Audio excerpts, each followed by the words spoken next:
उसको Canadian experience है वो काफी ज्यादा मैटर करता है।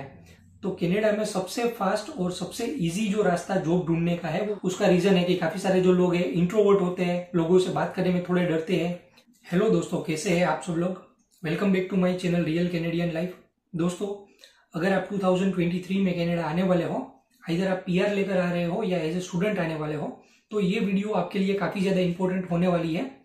क्योंकि कनाडा आने से पहले सबको यही डाउट होता है कि कनाडा का जॉब मार्केट कैसा है, किस तरह से वहां पर हम सर्वाइव करेंगे। और स्पेशली जब 2023 में काफी सारे लोगों की जॉब्स जा रही है, मास लेऑफ्स हुए हैं और काफी ज्यादा रिसेशन आ चुका है, उस टाइम पर कनाडा आकर यहाँ के जॉब मार्केट को अंडरस्टैंड करके आपको अपनी जॉब कैसे ढूंढनी है, अपने फील्ड की जॉब कैसे ढूंढनी है। उसके अलावा आप इनिशियली आते हो विदाउट कैनेडियन वर्क एक्सपीरियंस, अगर आपको जॉब मार्केट के अंदर एंटर करना है तो सर्वाइवल जॉब्स के लिए भी आप किस तरह से एंटर कर सकते हो, ये सारी बात आज के वीडियो में मैं आपके साथ डिस्कस करने वाला हूँ। और दोस्तों, अभी तक आप इस चैनल पे नहीं है तो चैनल को सब्सक्राइब जरूर कर दीजिए, क्योंकि कनाडा की लाइफ के बारे में ऐसे इंफॉर्मेटिव वीडियोस आपको मेरी चैनल के ऊपर मिल जाएंगे। और फ्रेंड्स, वीडियो पे आगे जाने से पहले मैं आपको बताना चाहता हूँ कि आप में से काफी सारे जो लोग हैं वो मुझसे अपनी प्रोफाइल 1 to 1 डिस्कस करना चाहते हैं, जानना चाहते हैं कि हमें कनाडा आना चाहिए कि नहीं आना चाहिए। अगर आ सकते हैं तो हम किस तरह से, कौन से रूट से, कौन से प्रोग्राम से आ सकते हैं। तो जितने लोग मुझे इंस्टाग्राम पर या फेसबुक के ऊपर डीएम करते हैं उनको तो मैं रिप्लाई कर ही देता हूँ, लेकिन सारे लोगों के लिए मुझे ये पॉसिबल नहीं होता है कि सब लोगों को मैं एक एक करके समझा सकूं। तो अगर आप मुझसे 1 to 1 पेड कंसल्टेशन लेने में इंटरेस्टेड है तो आप मेरे इंस्टाग्राम या फिर मेरे Facebook page real Canadian life के ऊपर आप मुझे डीएम कीजिए। वहां पर मैं आपको गाइड कर दूंगा कि कैसे आप ये कंसल्टेशन अवेल कर सकते हैं, क्या चार्जेस है, क्या अवेलेबिलिटीज है।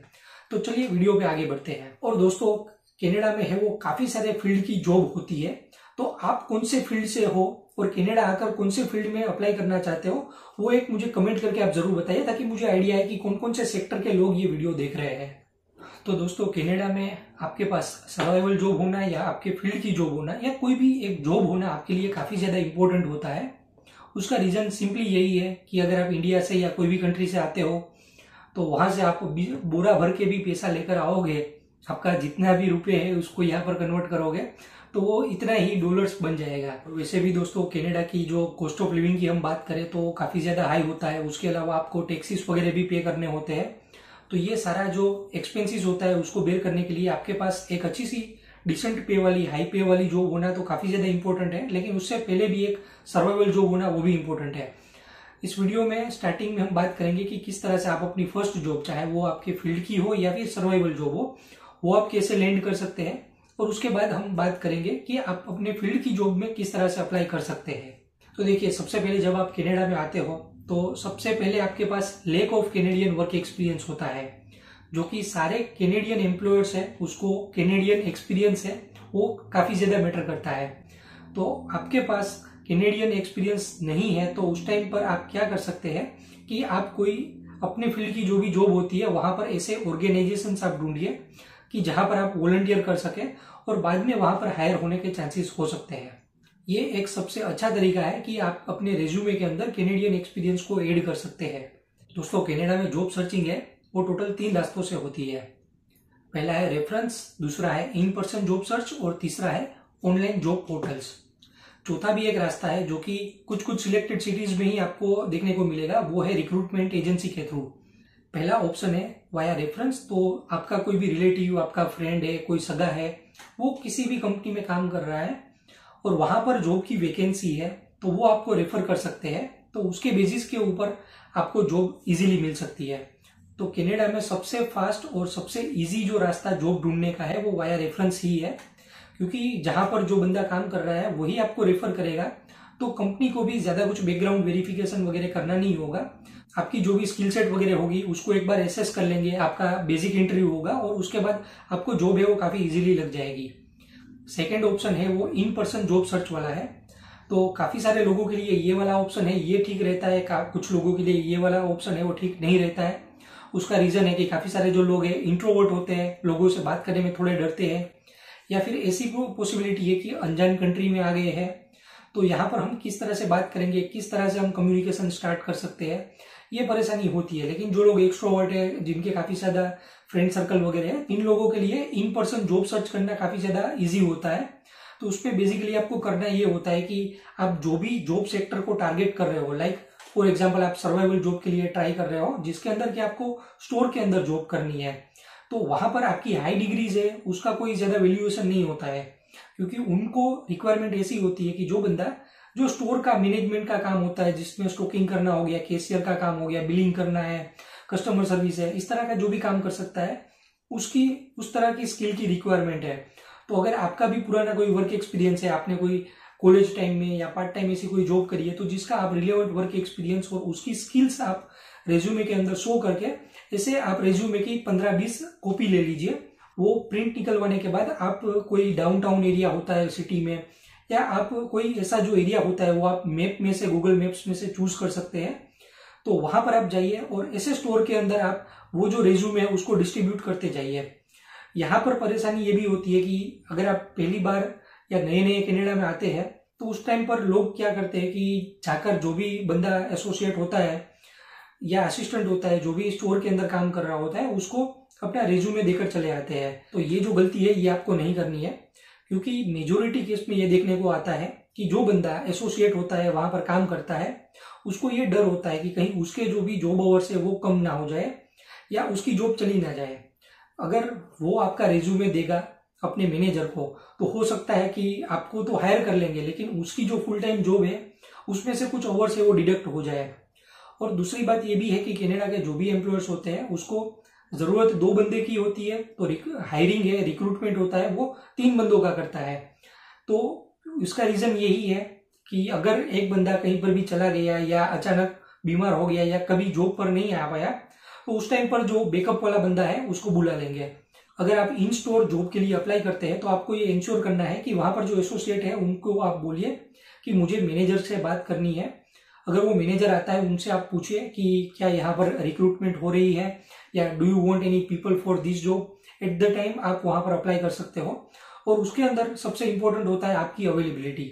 अगर अवेलेबिलिटी आपकी सिर्फ 2 दिन की है तो 2 दिन ही आप काम कर पाओगे, तो वो एम्प्लॉयर्स है, वो स्टोर मैनेजर है, वो ऐसे बंदे को हायर करना प्रीफर नहीं करेगा। तो आप अपनी अवेलेबिलिटी है वो रेज्यूमे के अंदर ऊपर ही आप उसको मेंशन कर दीजिए कि आप ये टाइम के लिए अवेलेबल हो। थर्ड जो ऑप्शन होता है जो मेजोरिटी लोगों के लिए सबसे ज्यादा यूजफुल होता है वो है ऑनलाइन जॉब पोर्टल। कनाडा में वाइडली यूज्ड होने वाला जो भी जॉब पोर्टल है उसमें नंबर 1 है इंडीड, मॉन्स्टर, लिंक्डइन। ये जो भी जॉब पोर्टल है वहां से आप जॉब्स के लिए अप्लाई कर सकते हैं। तो यहाँ पर जॉब अप्लाई करने के लिए सबसे इंपॉर्टेंट चीज ये है कि आपका जो भी जॉब का सेक्टर है वो सेक्टर को आपको टारगेट करना काफी ज्यादा इंपॉर्टेंट है। फॉर एग्जाम्पल आप अपने होम कंट्री में सेल्स फील्ड से आ रहे हो, तो सेल्स है वो कनाडा में इनसाइड और आउटसाइड ये दोनों भी सेल्स यहाँ पर होता है। तो इनसाइड सेल्स है वो शोरूम या फिर स्टोर के अंदर होता है, आउटसाइड सेल्स है वो आपको फील्ड के अंदर जाना होता है। तो अगर स्टार्टिंग में आप आते हो तो आपको थोड़ी डिफिकल्टी होगी कि ये जॉब का रोल है वो थोड़ा डिफरेंट है। तो आपका जो भी जॉब टाइटल है जो आपने अपने होम कंट्री में काम किया है उसको जॉब टाइटल को आपको यहाँ के जो भी रिक्वायरमेंट है उस हिसाब से आपको मॉडिफाई करना पड़ेगा। दूसरी सबसे इंपॉर्टेंट रिक्वायरमेंट जॉब का डिस्क्रिप्शन है, वो सबसे ज्यादा इंपॉर्टेंट चीज होती है। तो उसके लिए मैं आपको सिंपली सजेस्ट करूंगा कि आपको क्या करना है कि जो भी जॉब डिस्क्रिप्शन है वो अगर आपका जो पुराना वर्क एक्सपीरियंस है उसके साथ मैच करता है तो वो जॉब डिस्क्रिप्शन को कॉपी करके वर्ड के अंदर ले आइए और जितनी भी जॉब ड्यूटीज है उसको आप पैराफ्रेज कर दीजिए। और वो पैराफ्रेज करने के बाद फिर वो जॉब ड्यूटीज आप अपने रिज्यूमे के अंदर ऐड कर दीजिए। और वो ऐड करने के बाद आपका जो रिज्यूमे है वो सिलेक्ट होने के चांसेस है वो काफी ज्यादा हाई होंगे। उसका रीजन ये है कि कनाडा में जो भी रिक्रूटमेंट होता है वो मैन्युअली कम होता है, ऑटोमेटेड ज्यादा होता है। तो जो भी कंपनीज, बड़ी बड़ी कंपनीज जिनकी अपनी कॉर्पोरेट वेबसाइट्स के ऊपर आप अप्लाई करते हैं उन लोगों ने एक applicant tracking system ATS software लगाया होता है कि जिसके अंदर उन्होंने जो भी जॉब वहां पर पोस्ट करी है उनका डिस्क्रिप्शन और आपके रेज्यूमे के अंदर का जॉब डिस्क्रिप्शन और साथ ही साथ उसके रिलेटेड जो भी स्किल्स वहां पर रिक्वायर्ड है, जब तक वो मोर देन 70 to 80% मैच नहीं करेगा तब तक आपका रेज्यूमे सिलेक्ट होने के चांसेस है वो काफी कम है। तो आपको हर एक जॉब के लिए आपको अपना रेज्यूमे है वो मॉडिफाई करना पड़ेगा, आपको उस हिसाब से स्किल्स ऐड करनी पड़ेगी और बाद में आपको अप्लाई करना है। तो आपको लगेगा कि इस तरह से हम एक एक रेज्यूमे को अपडेट करेंगे तो कितना टाइम लग जाएगा। तो जाहिर सी बात है कि टाइम तो काफी लगेगा। तो इसलिए अगर आप स्टार्टिंग में नए नए आते हैं, आपके पास कोई भी फुल टाइम जॉब नहीं है, तो उस टाइम पर आपको ये स्ट्रेटेजी फॉलो करनी है कि आपको ऑफलाइन ऑनलाइन दोनों मोड से आपको अप्लाई करना है। आपको जो सुबह का टाइम होता है, दोपहर के टाइम पर ज्यादातर लंच टाइम वगैरह होता है, तो आपको वो टाइम सिलेक्ट नहीं करना है। उसके अलावा मॉर्निंग टाइम वगैरह होता है कि जहां पर आप जिस जॉब के लिए अप्लाई करने जा रहे हो, जिस स्टोर में या फिर कहीं पर भी अप्लाई करने जा रहे हो, तो वहां पर जो मैनेजर है वो अवेलेबल हो, ऐसा आप टाइम सिलेक्ट कीजिए। अपने 10 या 15 रेज्यूमे की कॉपी साथ में लेकर जाइए। जितने भी स्टोर है वहां पर जाकर आप बात करिए मैनेजर से। इस तरह से आपका जो ऑफलाइन रेज्यूमे एप्लीकेशन है वो हो जाएगा। बाकी का जो इवनिंग का टाइम है वो आप घर पर आ जाइए और इंडीड के ऊपर आप अपने फील्ड की जो भी जॉब्स है वो 15-20 जॉब्स के लिए आप सिलेक्ट कीजिए और देखिए कि उनका जो भी जॉब डिस्क्रिप्शन और स्किल्स है वो आपके रेज्यूमे के साथ मैच कर रहा है कि नहीं कर रहा है। तो ऐसी 20 जॉब्स आप एनलिस्ट कीजिए और वो जॉब के लिए आप इंडीड से, लिंक्डइन से आप डायरेक्टली अप्लाई कर सकते हैं। तो इवनिंग के टाइम के अंदर आप ऑनलाइन भी अप्लाई कीजिए। बिलीव मी, ये जो तरीका है वो सबसे ज्यादा काम करता है। मैंने ऑनलाइन और ऑफलाइन दोनों तरीके से जॉब्स अप्लाई करी है। मेरे लिए सबसे ज्यादा जो सुटेबल रास्ता रहा है वो ऑनलाइन जॉब पोर्टल वाला रहा है। अगर आपको ऑफलाइन या फिर इन पर्सन जॉब एप्लीकेशन है वो सूट करती है तो आप जाइए, लोगों से बात कीजिए और जॉब के लिए अप्लाई कीजिए।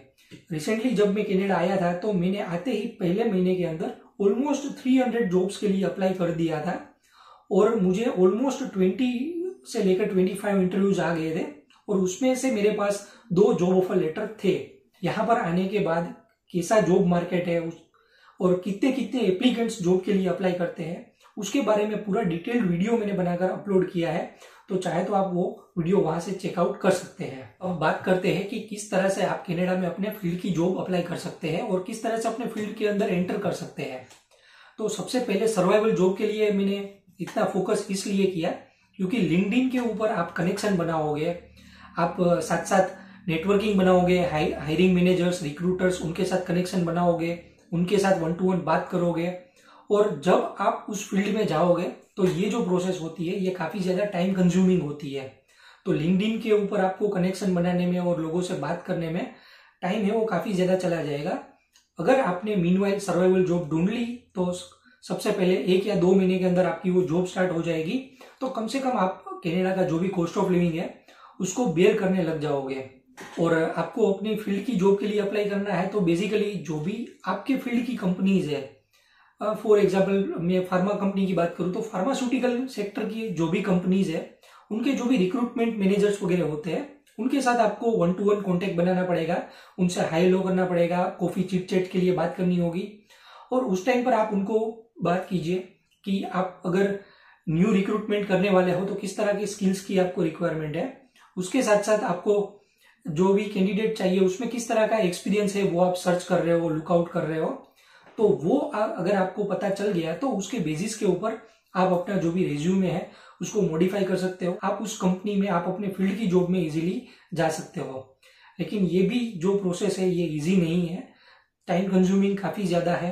और इसके साथ साथ ये भी देखा गया है कि लिंक्डइन के ऊपर लोग कनेक्शन रिक्वेस्ट तो आपकी एक्सेप्ट कर लेते हैं, लेकिन जब आप उनसे कुछ क्वेश्चन करते हो या रेफर करने की बात करते हो तो ज्यादातर वो जवाब नहीं देते हैं। तो ऐसी काफी सारी चीजें लिंक्डइन के ऊपर देखने में आई है। मैंने पर्सनली काफी सारे लोगों से कनेक्ट बनाया है मेरे फील्ड की जॉब्स के लिए, लेकिन हार्डली आप बोल सकते हैं कि 3-4% जो लोग होते हैं वही आपको अच्छे से रिस्पॉन्ड करते हैं या फिर गाइड करते हैं। तो आप अपनी फील्ड की जॉब्स के लिए दूसरा जो रास्ता है इंडीड के ऊपर या फिर जो भी कंपनी आपने सिलेक्ट करी है उसके डायरेक्ट करियर पोर्टल के ऊपर जाकर आप अप्लाई कर सकते हैं। तो इस तरह से आपको कनाडा में अपने फील्ड की जॉब भी मिल जाएगी। मैं ये नहीं कहता हूं कि आपको फील्ड जॉब इजीली मिल जाएगी या सर्वाइवल जॉब आते ही फटाफट मिल जाएगी, क्योंकि कनाडा का जॉब मार्केट है अभी फिलहाल है वो रिसेशन का टाइम है वो काफी ज्यादा है। उसके साथ साथ मैं देख रहा हूँ कि जो इंडियंस इन टोरंटो या फिर दूसरे जो भी कम्युनिटी ग्रुप्स है फेसबुक के ऊपर, वहां पर डेली 1 या 2 लोग पोस्ट कर रहे हैं कि मुझे ले ऑफ दिया गया है या फिर मेरी जॉब जाने वाली है, मेरे पास कॉन्ट्रैक्ट नहीं है। तो काफी सारी परेशानी हो रही है। तो इस टाइम पर अगर आप सिर्फ और सिर्फ अपने फील्ड की जॉब्स के लिए अप्लाई करते रहोगे और सर्वाइवल जॉब्स को इग्नोर कर दोगे तो हो सकता है कि 3 महीने तक आपके पास फंड हो तो आप सर्वाइव कर लो, लेकिन जब आपको 3 की जगह 6 महीने तक सर्वाइव करना पड़ेगा, तो हो सकता है कि आपके जो भी इंडिया के या कोई भी कंट्री के फंड हो वो एग्जॉस्ट हो जाए और फिर आपको सर्वाइवल या लेबर जॉब करनी पड़े, जो मैं नहीं चाहता कि आप आते ही उस तरह की जॉब में चले जाओ। तो उम्मीद करता हूँ कि इस वीडियो से आपको कुछ इन्फॉर्मेशन मिली होगी, इससे कुछ जानने को मिला होगा। और दोस्तों, वीडियो अगर पसंद आया हो तो लाइक कर दीजिए, अपने दोस्तों के साथ शेयर कर दीजिए जो लोग कनाडा आने वाले हैं, और चैनल पे नए आए तो चैनल को सब्सक्राइब जरूर कर दीजिए। Thanks for watching.